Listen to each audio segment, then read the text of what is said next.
Future Vision Study Center, Salem. எங்களோட videos உங்களுக்கு பிடிச்சிருந்தா லைக் பண்ணுங்க, ஷேர் பண்ணுங்க, கமெண்ட் பண்ணுங்க. மறந்துடாம சப்ஸ்கிரைப் பண்ணிட்டு கூடவே இருக்க பெல் ஐகானை கிளிக் பண்ணிடுங்க. so that எங்களோட வீடியோஸ் உங்களுக்கு மிஸ் ஆகாம வந்துட்டே இருக்கும். Hi everyone and welcome to UGTRB TET English. So today we are going to see a new topic in Unit 1. So in the previous sessions we have seen about the age of Chaucer as well as the age of Shakespeare. So adula certain topics nama cover pannom and the particular rendu ages la. So similar way we are going to start at this particular age, that is age of Milton here, with certain important aspects in historical background. So age of Milton அப்படின்ற the particular age we call it as age of Puritan அப்படின்னு சொல்லலாம், இல்ல அப்படின்னா Civil War and Commonwealth period அப்படின்னு நம்ம சொல்லலாம். So ஏன் இத Puritan age அப்படின்னு சொல்றாங்க? ஒருவேளை மில்டன் வந்து ஒரு பியூரிட்டன் அப்படின்றனால இந்த பர்டிகுலர் ஏஜ் பியூரிட்டன் ஏஜ் அப்படின்னு சொல்றாங்களா அப்படின்னா அதுக்கான பதில், அதுக்கான ஆன்சர் அப்படின்றது இந்த ஹிஸ்டாரிக்கல் பீரியட் நம்ம பார்த்தோம் அப்படின்னா அது கிடைக்கும். Similar way, Civil War as well as Commonwealth period அப்படின்னு சொல்றாங்க. So இந்த Civil War அப்படின்றது இந்த பர்டிகுலர் பீரியட்ல நடக்குதா, and as well as what is meant by Commonwealth period. So எதுக்காக இந்த ஏஜ் ஆஃப் மில்டன் அப்படின்ற இந்த பர்டிகுலர் ஏஜ் இந்த மாதிரியும் சொல்றாங்க அப்படின்றதுக்கான பதிலும் அது அப்படின்றதுக்கான அந்த ஆன்சரும் பாத்தீங்கன்னா நமக்கு எங்க கிடைக்கும் அப்படின்னா இந்த பர்டிகுலர் பேக்ரவுண்ட் பார்த்தோம் அப்படின்னா கிடைக்கும். So இந்த age of Milton as a Puritan age பொறுத்த வரைக்கும் இந்த ஹிஸ்டாரிக்கல் பேக்ரவுண்ட் பார்க்கறதுக்கு முன்னாடி நம்ம ப்ரீவியஸ் இந்த ஹிஸ்டாரிஸ் அப்படின்றது நமக்கு ஞாபகம் இருக்கும் இல்லைங்களா? ஏஜ் ஆஃப் ஷேக்ஸ்பியரை பொறுத்த வரைக்கும் குவீன் எலிசபெத்தோட ஒரு ரூல், ஒரு த்ரோன்ல பேட்டில்ஸ் அப்படின்றது கிடையாது, ட்ரபிள்ஸ் அப்படின்றது ரொம்ப கிடையாது. சோ நம்ம என்ன பார்த்தோம், அந்த ஏஜை வந்து ஒரு கோல்டன் ஏஜ் அப்படின்னு பார்த்தோம். சோ ஏன் அது வந்து கோல்டன் ஏஜ் அப்படின்னு சொல்றோம் அப்படின்னா ஒரு ஸ்டெபிலிட்டி அப்படின்றது அப்பதான் கிடைச்சது இங்கிலாந்துக்கு. ஒரு ப்ராக்ரஸ் நோக்கி இங்கிலாந்து என்ன பண்ண ஆரம்பிச்சிச்சு, மூவ் பண்ண ஆரம்பிச்சிச்சு அப்படின்னு பார்க்கணும். சோ அந்த பர்டிகுலர் பீரியட்ல ஒரு இங்கிலாந்து பீப்புள் அப்படின்னு ஒரு சேஃபர்ஸ் as well as what you call it as ஒரு நம்பிக்கை கிடைச்சது அந்த பர்டிகுலர் த்ரோன்ஷிப் மேல. After the death of Queen Elizabeth, that is in the year 1603, James the First அப்படின்றவர் என்ன பண்றாரு, நம்ம இங்கிலாந்துக்கு கிங் ஆகுறாரு. சோ அந்த பீரியடுக்கு அப்புறம் பாத்தீங்கன்னா பியூரிட்டன் ஏஜ்ல சார்ல்ஸ் த ஃபர்ஸ்ட் அப்படின்றவர் இங்க கிங்கா இருக்கிறாரு அப்படின்றத பியூரிட்டன் ஏஜ் ஆரம்பிக்குது. இந்த ஹிஸ்டரி ஆஃப் இங்கிலீஷ் லிட்ரேச்சர்ல நாம எலிசபெத்தன் அண்ட் ஜாக்கோபியன் ஏஜ் அப்படின்னு நிறைய இடத்துல நம்ம பார்த்திருப்போம். சோ எலிசபெத்தன் அப்படின்னா அதுக்கான அர்த்தம் நமக்கு தெரியும் என்னன்னா, it refers to the age of Elizabeth, that is queen எலிசபெத்தோட பீரியட் அப்படின்றது. அது what is mean by Jacobean? அந்த ஜாக்கோபியன்னா என்ன அப்படின்னா இது ஏன் இப்படி பேர் சொல்றாங்க அப்படின்னா the Jacobean represents the kingship, அதாவது ரெண்டு பேர்த்தோட கிங்ஷிப் தான் அந்த ஜாக்கோபியன் அப்படின்னு பீரியட சொல்றாங்க. யார் யாருது அப்படின்னு பாத்தீங்கன்னா James the first as well as Charles the first. So இவங்களுடைய அட்ஜெக்டிவ், அந்த லாட்டின் அட்ஜெக்டிவ் அதாவது ஜேம்ஸ் அப்படின்றத பேஸ் பண்ணியும் சார்ல்ஸ் அப்படின்றத பேஸ் பண்ணியும் தான் இந்த ஜாக்கோபியன், அந்த கேரோலின் as well as ஜாக்கஸ் அப்படின்ற அந்த லாட்டின் வெர்ஷனை ஃபார்ம் பண்ணி தான் அது ஜாக்கோபியன் அப்படின்னு வச்சாங்க. இந்த ஜாக்கோபியன் அப்படின்றது யார் இருக்கும் போதான பீரியட் அப்படின்னா James the first and Charles the first இருக்கும் போது அந்த பீரியட் தான் நம்ம ஜாக்கோபியன் அப்படின்னு லிட்ரேச்சர்ல நம்ம சொல்றோம். சோ இங்க இந்த ஏஜ் ஆஃப் மில்டனை பொறுத்த வரைக்கும், இந்த பியூரிட்டன் ஏஜ் பொறுத்த வரைக்கும் இனிஷியலா இந்த கிங் அப்படின்றது யாரு அப்படின்னா சார்ல்ஸ் த ஃபர்ஸ்ட் அப்படின்றவர் தான். இங்க இங்கிலாந்தோட பர்டிகுலர் சிச்சுவேஷன் எப்படி இருக்கு அப்படின்னு பாத்தீங்கன்னா it was divided அப்படின்னு சொல்லலாம். England was divided into two parts அப்படின்னு சொல்றாங்க. ஏன் என்னத்துக்காக அப்படின்னு பாத்தீங்கன்னா there was a civil warங்க. சோ எப்போ இந்த civil war ஞாபகம் வச்சுக்கோங்க, பியூரிட்டன் ஏஜ்ல நடக்குது. இதுக்கு முன்னாடி இங்கிலாந்துல சிவில் வார் நடந்தது. எப்ப நடந்ததுன்னு பாத்தீங்கன்னா அது சார்சர் பீரியடுக்கு அப்புறம் பாத்தீங்கன்னா ஒரு ரிவைவல் பீரியட் அப்படின்னு ஒண்ணு இருந்துச்சு, அந்த பீரியட்ல தான் நடந்தது. அதுக்கப்புறம் குவீன் எலிசபெத் பீரியட் வந்து ரொம்ப ஒரு மாதிரியான ஒரு அமைதி இருந்தது இங்கிலாண்டை பொறுத்த வரைக்கும். பட் ஆஃப்டர் தட் இப்போ சார்ல்ஸ் த ஃபர்ஸ்ட் பீரியட்ல அகைன் இங்கிலாந்து ஒரு சிவில் வார சந்திக்குது அப்படின்றது தான் நம்ம இந்த இடத்துல ஒரு இம்பார்ட்டன்டான பேக்ரவுண்டா பாக்குறோம். இந்த சிவில் வார் எப்போ அப்படின்னா நம்மளுடைய மில்டன், அதாவது ஜான் மில்டன் வாழ்ந்த காலத்துல இது நடக்குது அப்படின்றதுக்காக தான் இந்த ஹிஸ்டாரிக்கல் பேக்ரவுண்ட நம்ம பார்க்கறோம். இந்த சிவில் வார் அப்படின்றது யார் யாருக்கு நடுவுல நடக்குது அப்படின்னு பாத்தீங்கன்னா, இந்த சிவில் வார் பீரியட் அப்படின்றது பாத்தீங்கன்னா 1642ல இருந்து 1651 வரைக்கும் சிவில் வார் பீரியட் அப்படின்னு சொல்லலாம். இது முக்கியமா யாருக்கு பிட்வீன் நடக்குது அப்படின்னா, சார்ல்ஸ் த ஃபர்ஸ்ட் அதாவது கிங்குக்கும் and the parliament of England, இந்த பார்லிமெண்ட் மெம்பர்ஸ்க்கும் பார்லிமெண்ட் பீப்புளுக்கும் கிங்குக்கும் நடுவுல நடக்கிற ஒரு வார தான் இங்க என்னன்னு சொல்றோம், சிவில் வார். இந்த பர்டிகுலர் சிவில் வார் அப்படின்னு சொல்றோம். சோ ஏன் இந்த பர்டிகுலர் சிவில் வார் அப்படின்னா, so they want to thrown away. So இந்த பீப்புளுக்கு என்ன அப்படின்னா, சார்ல்ஸ் த ஃபர்ஸ்ட் வந்து த்ரோன் அவே பண்ணிட்டு இவங்க வந்து அந்த பர்டிகுலர் த்ரோன்ஷிப்க்கு வரணும் அப்படின்றது தான், அவங்களுடைய கண்ட்ரோல்ல வரணும் அப்படின்றது தான். சோ சார்ல்ஸ் த ஃபர்ஸ்ட் அப்படின்றது is not ready to leave his throneship actually. So அதுக்காக அவர் என்ன பண்றாரு, ஃபைட் பண்றாரு. சோ இந்த war is between these two fellows அப்படின்னு சொல்லலாம். சோ இதனாலேயே இங்கிலாந்து அந்த பர்டிகுலர் பீரியட் ஆஃப் டைம்ல ரெண்டா பிரிஞ்சிருச்சு அப்படின்னு சொல்லலாம். பிரிஞ்சிருச்சு அப்படின்னா இட் மீன்ஸ் தட் ஒரு பர்டிகுலர் பார்ட் ஆஃப் இங்கிலாந்து வந்து they were the supporters of Charles the First. another particular people பாத்தீங்கன்னா யாருக்கு சப்போர்ட்டர்ஸ் அப்படின்னா பார்லிமெண்ட் ஆஃப் இங்கிலாந்துக்கு சப்போர்ட்டிங்ஸ் அப்படின்னு சொல்லலாம். அப்போ இங்கிலாந்து இப்போ ரெண்டா இருக்கு. ஒன்னு the supporters of Charles the First and another is the supporters of the Parliament of England அப்படின்னு சொல்லலாம். and especially இங்க ராயலிஸ்ட் அண்ட் பார்லிமெண்டலிஸ்ட் அப்படின்னு ரெண்டு பேரை பார்க்கிறோம். இந்த லாயலிஸ்ட் அப்படின்றவங்க யாரு அப்படின்னா கொஞ்சம் ஒரு சொபிஸ்டிகேட்டட் அந்த ராயல் பீப்புள் அப்படின்னு சொல்லலாம். சோ அவங்க எல்லாருமே யாருக்கு சப்போர்ட் பண்றாங்க அப்படின்னு பாத்தீங்கன்னா கிங் சார்ல்ஸ் ஃபர்ஸ்ட்க்கு சப்போர்ட் பண்றாங்க. சோ இங்கிலாந்துல அந்த ராயலிஸ்ட் எல்லாருமே சார்ல்ஸ் த ஃபர்ஸ்ட்க்கு என்ன பண்றாங்க, சப்போர்ட் பண்றாங்க அப்படின்னு. அதே மாதிரி certain another group was there. அவங்க எல்லாம் யாரு அப்படின்னா the members, the parliamentalists. So அவங்க எல்லாம் யாருக்கு சப்போர்ட் பண்றாங்க அப்படின்னு பாத்தீங்கன்னா the parliament of இங்கிலாந்துக்கு சப்போர்ட் பண்றாங்க. சோ இந்த மாதிரி இந்த சப்போர்ட்டர்ஸ் அப்படின்றது ரெண்டா இருக்கு. இப்ப இங்கிலாந்து இந்த சிவில் வார் அப்படின்றது பாத்தீங்க அப்படின்னா it is between Charles the First and Parliament of England. இவங்க ரெண்டு பேத்துக்கும் நடுவுல நடக்கிற ஒரு வார் அப்படின்றது தான் நம்ம பாக்குறோம். சிவில் வார் அப்படின்னா நான் ஆல்ரெடி சொல்லியிருந்தேன், இது ஒரு உள்நாட்டு போர் அப்படின்றது எதுக்காக அப்படின்னா அந்த த்ரோன்ஷிப்காக. லிட்ரேச்சர் சைட்ல நம்ம வரும்போது சர்டன் ரைட்டர்ஸ்லாம் என்ன பண்றாங்க, இந்த பர்டிகுலர் குரூப்ஸ்க்கு சப்போர்ட் பண்றாங்க. சர்டன் பாயிண்ட்ஸ் என்ன பண்றாங்க, இந்த பர்டிகுலர் ரெண்டு குரூப்புக்கும் சப்போர்ட் பண்றாங்க. அதுல முக்கியமா இந்த ராயலிஸ்ட் அப்படின்னு பாக்குற இந்த supporters of Charles the first அப்படின்னு பாக்குறோம் இல்லைங்களா. சோ அதுக்கு யார் சப்போர்ட் பண்றாங்க அப்படின்னா நம்ம லிட்ரேச்சர்ல கேள்விப்பட்டிருப்போம் இல்லைங்களா, கெவாலியர் பாயிண்ட்ஸ் அப்படின்னு கேள்விப்பட்டிருப்போம். சோ தோஸ் கெவாலியர் பாயிண்ட்ஸ் என்ன பண்றாங்க, யாருக்கு சப்போர்ட் பண்றாங்க, தி ராயலிஸ்ட்க்கு சப்போர்ட் பண்றாங்க. They support the king Charles the first. Charles the first என்ன பண்றாங்க, அவங்க சப்போர்ட் பண்றாங்க அப்படின்னு. அண்ட் பார்லிமெண்ட் ஆஃப் இங்கிலாந்துக்கு யார் சப்போர்ட் பண்றாங்க அப்படின்னா நம்மளுடைய முக்கியமான ஒரு ப்ராமினன்ட் ரைட்டர் யாரை பத்தி பாக்குறோமோ அவர்தான் ஜான் மில்டன். சோ ஜான் மில்டனோட சப்போர்ட் யாருக்கு அப்படின்னு பாத்தீங்கன்னா பார்லிமெண்ட் ஆஃப் சப்போர்ட்டர்ஸ்க்கு. சோ இந்த ரைட்டர்ஸ் என்ன பண்றாங்க அங்க அந்த சிவில் வார்ல, இந்த ரைட்டர்ஸோட ஒர்க் என்ன அப்படின்னா இந்த சிவில் வார் அப்போ இந்த ரைட்டர்ஸ் என்ன பண்றாங்க, அவங்களுக்கு என்ன சப்போர்ட்டிங்க எது பேஸ் பண்ணி கொடுக்குறாங்க அப்படின்னா ப்ரோஸ் ஒர்க்ஸ்க்கு பேஸ் பண்ணி கொடுக்குறாங்க. சோ அந்த பர்டிகுலர் சிவில் வார், டியூரிங் சிவில் வார் என்ன ஆகுது, நிறைய பேம்ப்ளெட்ஸ் என்ன பண்றாங்க, ப்ரோஸ் ஒர்க் பேம்ப்ளெட்ஸ் என்ன பண்றாங்க, ரெண்டு குரூப்புமே அதாவது சார்ல்ஸ் தி ஃபர்ஸ்ட் சப்போர்ட்டர்ஸும் சரி பார்லிமெண்ட் சப்போர்ட்டர்ஸும் சரி இஷ்யூ பண்ண ஆரம்பிக்கிறாங்க, பப்ளிஷ் பண்ண ஆரம்பிக்கிறாங்க அந்த பீரியட் ஆஃப் டைம். அப்படிதான் கெவாலியர் பாயிண்ட்ஸும் ஜான் மில்டனும் அந்த பீரியட் ஆஃப் டைம்ல நிறைய பேம்ப்ளெட்ஸ், ப்ரோஸ் ஒர்க்கான பேம்ப்ளெட்ஸ் எழுதினாங்க, நிறைய கான்ட்ரோவர்ஷியல் பேம்ப்ளெட்ஸ் எழுதினாங்க, ரிலீஜியஸ் பேம்ப்ளெட்ஸ் எழுதினாங்க அப்படின்றத நம்ம பார்க்கிறோம். சோ இதுதான் சிச்சுவேஷன் இங்கிலாந்துல ஒரு civil war that is between these two people, அதாவது பார்லிமெண்ட் ஆஃப் இங்கிலாந்துக்கும் கிங் சார்ல்ஸ் தி ஃபர்ஸ்ட்க்கும் நடக்கிற ஒரு வார் அப்படின்னு சொல்லலாம். சோ இனிஷியலா இந்த வார யார் வின் பண்றாங்க அப்படின்னு பாத்தீங்கன்னா சார்ல்ஸ் தி ஃபர்ஸ்ட் அப்படின்றவர் என்ன பண்றாரு, வின் பண்ணிடுறாரு. இவர் வின் பண்றதுக்கு ரீசன் என்ன அப்படின்னு பாத்தீங்க அப்படின்னா so there were no proper leader in parliament of England. So இந்த பார்லிமெண்ட் ஆஃப் இங்கிலாந்துல ஒரு ப்ராப்பரான ஒரு லீடர் கிடையாது.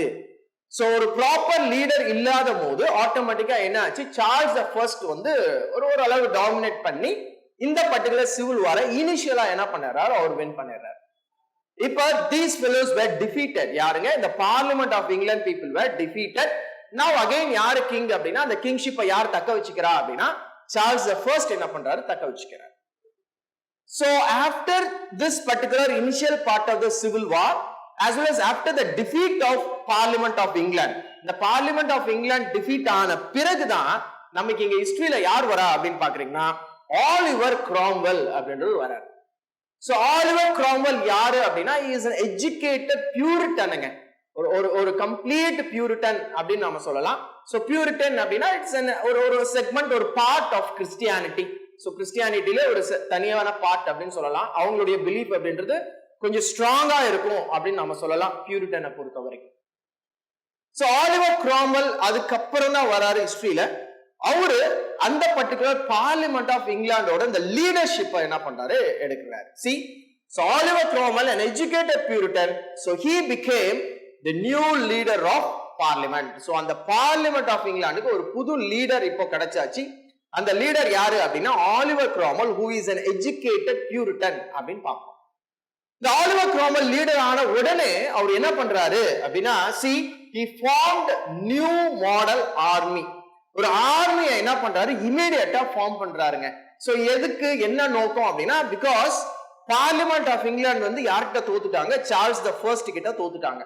சோ இமீடியட்டா இவர் லீடர் ஆன பிறகு ஒரு நியூ மாடலான ஒரு ஆர்மியை ரெடி பண்ணி இப்ப அகைன் அந்த சிவில் வார் என்ன பண்றாரு, இவர் கண்டினியூ பண்றாரு. ஆலிவர் கிராம்வெல் என்ன பண்றாரு, கண்டினியூ பண்றாருங்க. அகைன் யார் கூட அப்படின்னா கிங் சார்ல்ஸ் த ஃபர்ஸ்ட் கூட. பட் இந்த time Charles the First was defeated in the army in 1645. So 1645ல இந்த சிவில் வாரை கண்டினியூ பண்ண இந்த ஆலிவர் கிராம்வெல் இந்த டைம் யாரை டிஃபீட் பண்ணிட்டாரு, the king of England Charles the First என்ன பண்ணிட்டாரு, டிஃபீட் பண்ணிட்டாருங்க இந்த year 1645. So Charles the First தோத்த உடனே அவருக்கு ஒரு பயம் வந்துச்சு, என்னன்னா நம்மள பிடிச்சு கொன்றுவாங்களோ அப்படின்னு நினைச்சு என்ன பண்றாரு, அவரு இங்கிலாண்டை விட்டு தப்பிச்சு ஓடுறாருங்க. எங்க போறாரு அப்படின்னு பாத்தீங்கன்னா ஸ்காட்லாந்துக்கு போறாரு. சோ ஸ்காட்லாண்ட போய் அவர் ஹெல்ப் கேட்கிறாரு. பட் அன்பார்ச்சுனேட்லி அந்த ஸ்காட்லாண்டோட பீப்புள் என்ன பண்றாங்க, அவருக்கு ஹெல்ப் பண்ண மறுக்கிறாங்க. அது மறுக்கிறது மட்டும் இல்ல, என்ன பண்ணிட்டாங்க, அவரை கையோட பிடிச்சிட்டு வந்து யார்ட்ட ஹேண்ட் ஓவர் பண்ணிட்டாங்க அப்படின்னா இந்த பார்லிமெண்ட் ஆஃப் இங்கிலாந்து அது ஆலிவர் கிராம்வெல் கிட்ட ஒப்படைச்சிட்டாங்க. இது வந்து ஒரு unexpected for Charles the first அப்படின்னு நம்ம சொல்லலாம். See, so fled to Scotland. Charles the First தோத்த பிறகு ஸ்காட்லாந்துக்கு போயிடுறாரு. But the Scottish people refused to helpங்க. So அவருக்கு ஹெல்ப் பண்ண அவங்க ரெஃப்யூஸ் பண்றாங்க. அது மட்டும் இல்லாம they handed over to parliament. So Charles the First யார்ட்ட கொண்டு வந்து ஹேண்ட் ஓவர் பண்ணிட்டாங்க அப்படின்னு பாத்தீங்கன்னா ஆலிவர் கிராம்வெல்னா பார்லிமெண்ட் ஆஃப் இங்கிலாந்து கொண்டு வந்து ஹேண்ட் ஓவர் பண்ணிட்டாங்க. So as a king அப்படின்றனால அவர் வந்து சரண்டர் ஆக விரும்பல ஆலிவர் கிராம்வெல் கிட்ட, because he is a king of England. அதனால அவர் சரண்டர் ஆக விரும்பலைங்க. அதனால என்ன பண்றாங்க, Oliver Cromwell and parliament of England என்ன பண்றாங்க, அவரை வந்து ஒரு ட்ரீசன் பேஸ் பண்ணி, அதாவது ஒரு தேச துரோகி அந்த மாதிரி ஒரு பழி அவர் மேல போட்டு அவர் என்ன பண்ணிடுறாங்க, பிரிசன்ல கொண்டு போய் வச்சிடறாங்க Charles the first king. So கிங்கே என்ன பண்றாங்க, இங்கிலாந்துல ஒரு பிரிசனா கொண்டு போய் அவங்க வச்சிடறாங்க. இப்போ இங்கிலாந்துல கிங் கிடையாது. ஏன் அப்படின்னா கிங் தான் என்ன பண்ணிட்டாங்க, இவங்க பிரிசன்ல வச்சிட்டாங்க. இந்த பார்லிமெண்ட் பீப்புள் எதுல வச்சிட்டாங்க, பிரிசன்ல வச்சிட்டாங்க. சோ in 1649ங்க so Oliver Cromwell beheaded the king Charles the One. சோ இப்ப கிங் கிடையாது இங்கிலாந்துல, அதனால அந்த பர்டிகுலர் பொசிஷனுக்கு யாரும் கிடையாது. அதனால இப்போ இங்கிலாந்து அப்படின்றது இப்ப யாருடைய கண்ட்ரோல்ல இருக்கு அப்படின்னு பாத்தீங்கன்னா இந்த பார்லிமெண்ட் கண்ட்ரோல்ல தான் இருக்கு. அதோட லீடர் யாரு அப்படின்னா ஆலிவர் கிராம்வெலோட கண்ட்ரோல்ல இருக்கு அப்படின்னு நம்ம பார்ப்போம். இந்த மீன் டைம் என்ன நடக்குது பாத்தீங்கன்னா சார்ல்ஸ் த ஃபர்ஸ்டோட டெத் அப்படின்றது ரெஜிஸ்டர் ஆகுது ஹிஸ்டரியில. சோ ஹிஸ்டரியில பாத்தீங்கன்னா கிங் சார்ல்ஸ் த ஃபர்ஸ்டோட டெத் அப்படின்றது ரெஜிஸ்டர் ஆகுது. ஆட்டோமேட்டிக்கா சார்ல்ஸ் த ஃபர்ஸ்ட் இறந்துட்டாரு, ஒரு கிங் இறந்துட்டாரு அப்படின்னா அவருடைய சன் அடுத்தது கிங் ஆகணும் இல்லைங்களா, இதுதான் அந்த ஆர்டர்ல இப்படிதான் வரும். பட் ஆனா இங்க சார்ல்ஸோட டெத்துக்கு அப்புறமும் கூட பாத்தீங்க அப்படின்னா Oliver Cromwell became the Lord Protector of England. So Lord Protector அப்படின்றது இவருடைய கம்ப்ளீட் ப்ரொடெக்ஷன்ல அந்த பர்டிகுலர் கண்ட்ரி இங்கிலாந்து இருக்கு. அப்போ அந்த கிங்ஷிப் அப்படின்றது கிடையாது. சோ இவரை எதிர்க்கிறதுக்கு கிங்கோட சன், அதாவது சார்ல்ஸ் ஃபர்ஸ்டோட சன்னும் என்ன கிடையாது, அது அப்பத்திக்கு வர கிடையாது. பட் பின்னாடி வருவார், அப்பத்திக்கு வர கிடையாது. இப்ப அதனால ஆலிவர் கிராம்வெல் என்ன பண்றாரு, அந்த பர்டிகுலர் பொசிஷனை அவர் எடுத்துக்கிறார். அதாவது லார்ட் ப்ரொடெக்டர் ஆஃப் இங்கிலாந்து அப்படின்ற அந்த பர்டிகுலர் பொசிஷனை எடுத்துட்டு இப்ப கம்ப்ளீட் இங்கிலாந்து அப்படின்றது இப்ப யார் கையில இருக்கு அப்படின்னா ஆலிவர் கிராம்வெல் கையில இருக்கு. So monarchy was abolished. So King Charles the First அப்படின்ற அந்த monarchy என்ன பண்றாரு, அவர் abolish பண்றாரு, அந்த அரசாட்சியை கலைக்கிறாரு. கலைச்சிட்டு பார்லிமெண்ட் கண்ட்ரோல்ல இங்கிலாந்து என்ன பண்றாரு, கொண்டு வராரு ஆலிவர் கிராம்வெல். சோ இந்த பர்டிகுலர் பீரியட், அதாவது இந்த ஆலிவர் கிராம்வெலோட பீரியட் இருக்கு பாத்தீங்களா, இந்த 1649ல after the death of Charles the first, அந்த கிங், இங்கிலாந்தோட கிங் இறந்த பிறகு அந்த கிங்ஷிப் அப்படின்றது இங்கிலாந்துல கிடையாது. அப்ப ஆட்டோமேட்டிக்கா அது யார் கண்ட்ரோல்ல வருது அப்படின்னா பார்லிமெண்டோட கண்ட்ரோல்ல இங்கிலாந்து வருது டைரக்டா. இப்ப பார்லிமெண்டோட கண்ட்ரோல்ல எவ்வளவு நாளைக்கு வருது பாத்தீங்கன்னா 1649ல இருந்து 1660 வரைக்கும் வருது. அப்ப டோட்டலா this is 1660ங்க மாத்திக்கோங்க. So 1660 வரைக்கும் வருது. இல்ல ஆல்மோஸ்ட் பாத்தீங்கன்னா 11 இயர்ஸ். சோ இந்த 11 இயர்ஸ் அந்த பர்டிகுலர் பீரியட் இங்கிலாந்து யார் கண்ட்ரோல்ல இருக்கு பாத்தீங்கன்னா ஆலிவர் கிராம்வெல் கண்ட்ரோல்ல இருக்கு. அப்ப இந்த பீரியட தான் நம்ம லிட்டரேச்சர்ல என்னன்னு சொல்றாங்க, காமன்வெல்த் பீரியட் அப்படின்னு சொல்றோம். சோ டாபிக் உங்களுக்கு இங்க கவர் ஆயிருக்கும். சிவில் வார் நடந்துருச்சு, காமன்வெல்த் பீரியட் அப்படின்றதும் அந்த இடத்துல வந்துருச்சு. இந்த பியூரிட்டன் அப்படின்றதுக்கு பதில் நான் இப்ப சொல்றேன் உங்களுக்கு. சோ இப்ப இந்த பர்டிகுலர் 11 இயர்ஸ் ஆஃப் இங்கிலாந்து தான் அந்த பார்லிமெண்ட் கண்ட்ரோல் இருக்கிற இந்த பர்டிகுலர் விஷயத்தை தான் நாம என்னன்னு சொல்றோங்க, காமன்வெல்த் பீரியட் சொல்றோம். இஸ் அண்டர், அதாவது இங்கிலாந்து யார் கண்ட்ரோல் இருந்தது, ஆலிவர் கிராம்வெல் பீரியட். இந்த ஆலிவர் கிராம்வெலோட பீரியட் தான் நம்ம காமன்வெல்த் பீரியட் அப்படின்னு சொல்றோம். 1649ல இருந்து 1660 வரைக்கும், அதாவது 11 இயர்ஸ் இந்த Commonwealth period. So during this period, நல்லா பாத்துக்கோங்க, during this particular இந்த காமன்வெல்த் பீரியட்ல இங்கிலாந்துல யார் கிடையாது, கிங் அப்படின்றது யாருமே கிடையாது. அது வந்து அண்டர் த கண்ட்ரோல் ஆஃப் பார்லிமெண்டா தான் இருந்தது. சோ கிங்ஷிப் அப்படின்றது இங்கிலாந்துல கிடையாது அப்படின்றது காமன்வெல்த் பீரியட் அப்படின்றத ஞாபகம் வச்சுக்கோங்க. சார்ல்ஸ் த செகண்ட்ங்க. சோ இவர் யாரு அப்படின்னா நம்ம இறந்து போனார் இல்லையா, நம்ம கிங் சார்ல்ஸ் த ஃபர்ஸ்ட், அவருடைய சன். சோ நான் ஆட்டோமேட்டிக்கா என்னன்னா சார்ல்ஸ் த ஃபர்ஸ்ட் இறந்த பிறகு அந்த கிங்ஷிப் அப்படின்றது யாருக்கு வந்திருக்கணும் அப்படின்னா சார்ல்ஸ் த செகண்டுக்கு தான் வந்திருக்கணும். ஆனா அதுக்கு யார் விடல, ஆலிவர் கிராம்வெல் விடல. சோ ஆலிவர் கிராம்வெல் அவங்களுடைய கண்ட்ரோல்ல வச்சிருக்காங்க, பார்லிமெண்ட் கண்ட்ரோல்ல வச்சிருக்காங்க அப்படின்னு சொல்லலாம். சோ இப்போ சார்ல்ஸ் செகண்ட் என்ன பண்றாரு, ஆலிவர் கிராம்வெல் கூட ஒரு ஃபைட், ஒரு பேட்டில், அந்த சிவில் வார் மறுபடியும் கண்டினியூ ஆகுது. இப்போ பாருங்க யார் கூட நடக்குது அப்படின்னா சார்ல்ஸ் செகண்டுக்கும் ஆலிவர் கிராம்வெல்க்கும் நடக்குது. இப்ப சார்ல்ஸ் செகண்ட் எதுக்கு ஆலிவர் கிராம்வெல் சண்டை போடுறாரு அப்படின்னா it's very very easy to identify, கிங்ஷிப்காக சண்டை போடுறாரு. ஏன்னா அப்பா இறந்த பிறகு அடுத்த கிங்ஷிப் யாருக்கு வரணும், எனக்கு தான் வரணும் அப்படின்றனால இந்த சார்ல்ஸ் செகண்ட் என்ன பண்றாரு, இப்போ ஆலிவர் கிராம்வெல் கிட்ட சண்டை போடுறாரு. We know very well that Oliver Cromwell is very talented, very educated Puritan, ஒரு educated person, நல்ல ஒரு லீடர் அப்படின்றது தெரியும். அதனால இனிஷியலா சார்ல்ஸ் த ஃபர்ஸ்ட் ஆல அந்த பர்டிகுலர் பேட்டில் ஆலிவர் கிராம்வெல்லால் தோக்கடிக்க முடியல. சோ சார்ல்ஸ் செகண்ட் என்ன பண்ணிடுறாரு, ஆலிவர் கிராம்வெல்ட்ட தோத்து போயிடுறாரு. சோ தோத்து போனதும் இல்லாம he fought for the throne. Charles second fought for the throne but defeated by Oliver Cromwell. So Oliver Cromwell கிட்ட சார்ல்ஸ் செகண்ட் என்ன பண்ணிட்டாரு, தோத்துட்டாரு அப்படின்னு பாக்குறோம். இந்த தோத்தனால Charles second had to go on exile. Exile in the sense அவர் என்ன பண்ணாரு, நாடு கடத்தப்பட்டார். சோ சார்ல்ஸ் செகண்ட் என்ன பண்ணாங்க, நாடு கடத்திட்டாங்க. எங்க அப்படின்னா பிரான்ஸ்க்கு கடத்திட்டாங்க. இப்போ ஆலிவர் கிராம்வெல்க்கு எந்த ப்ராப்ளமும் கிடையாது, கிங்ஷிப் அப்படின்றது ஒண்ணு கிடையாது. கிங் சார்ல்ஸ் ஃபர்ஸ்ட் இறந்துட்டாரு, சார்ல்ஸ் செகண்ட தோக்கடிச்சு நாடை விட்டு என்ன பண்ணியாச்சு, துரத்தியாச்சு. இப்போ கண்ட்ரோல் யார் கையில இருக்கு அப்படின்னா Oliver Cromwell as the lord protector of England அப்படின்ற ஒரு பொசிஷன்ல இங்கிலாந்தோட அட்மினிஸ்ட்ரேஷன் அப்படின்றது அந்த பார்லிமெண்ட் கண்ட்ரோல்ல வந்ததுனால he became the leader of the particular அந்த காமன்வெல்த் பீரியட்ல இவர் தான் லீடர் அப்படின்னு சொல்லலாம்.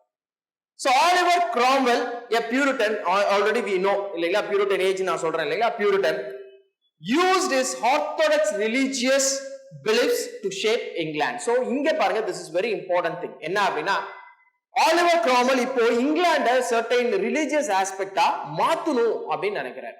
So இதெல்லாமே பாத்தீங்கன்னா ஆலிவர் கிராம்வெல் ஏன் அப்படின்னா Oliver Cromwell is a Puritan, ஒரு ஸ்ட்ராங் பிலீஃப் ஆஃப் கிறிஸ்டியானிட்டி, ஒரு ரிலீஜியஸ் ஆஸ்பெக்ட்ல ரொம்ப ஸ்ட்ராங்கா இருக்கவர், ரொம்ப ஆர்த்தோடாக்ஸா இருக்கிறவர் அப்படின்னு சொல்லலாம். பியூரிட்டன்ஸ்னாவே அப்படிதான் இருப்பாங்க.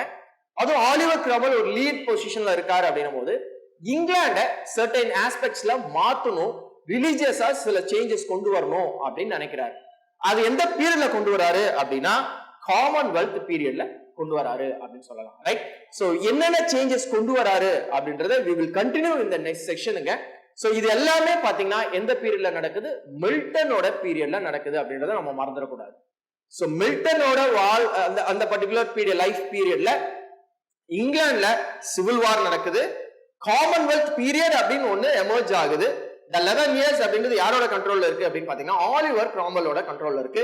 அந்த பீரியட்லயும் யார் இருந்தா பாத்தீங்கன்னா மில்டன் அப்படின்றது இருந்தாரு அப்படின்னு பார்க்கணும். சோ இங்க இன்னொரு ஆஸ்பெக்ட் நம்ம நல்லா புரிஞ்சுக்கணும். என்ன அப்படின்னா, மில்டன் இந்த ஹிஸ்டாரிக்கல் ஆஸ்பெக்டோட ரொம்ப தொடர்புள்ள ஒரு ஆள் அப்படின்னு பாக்குறோம். இது எப்படி தொடர்பு அப்படின்றத லைஃப் ஆஃப் மில்டன் நாம பார்க்கும்போது உங்களுக்கே புரியும். சோ லைஃப் ஆஃப் மில்டனை பார்க்கும்போது அவர் எந்த அளவுக்கு ஹிஸ்டாரிக்கல்ல இங்கிலாந்துல ஆர்வம் கொண்டவர், உள்ள எவ்வளவு அளவுக்கு டெப்த் அவர் போயிருக்காரு அப்படின்றத நம்ம அந்த இடத்துல பார்ப்போங்க. சோ இங்க ஹிஸ்டாரிக்கலை பொறுத்த வரைக்கும் இப்ப காமன்வெல்த் பீரியட் எமர்ஜ் ஆயிடுச்சு. இங்கிலாண்டை பொறுத்த வரைக்கும் காமன்வெல்த் பீரியட்ல ஆலிவர் கிராம்வெல் அப்படின்ற ஒரு என்ன நினைக்கிறாரு, ஒரு இங்கிலாண்டை சர்டன் இதுல வந்து சேஞ்ச் பண்ணணும் அப்படின்னு நினைக்கிறாரு. அது என்ன மாதிரியான ரிலிஜியஸ் பிலீஃபா சேஞ்ச் பண்றாரு அப்படின்றத we will continue in the next section. TNPSC TET நியமன தேர்வு, PC, SI, TRB, agri, forest, railway போன்ற அனைத்து போட்டித் தேர்வுகளுக்கும் நேரடி மற்றும் ஆன்லைன் வகுப்புகள் ஆரம்பம். அனைத்து போட்டித் தேர்வுகளுக்கும் ஸ்டடி மெட்டீரியல் கிடைக்கும். நேரடி மற்றும் போஸ்டல் டெஸ்ட் பேட்ச் வசதியும் உண்டு. தொடர்புக்கு future vision study centre, Salem. Contact 9042030163. Future Vision Study Center. SKS Hospital Road, opposite to Hotel Lakshmi Prakash, near New Bus Stand, Salem. Cell 90420 30163.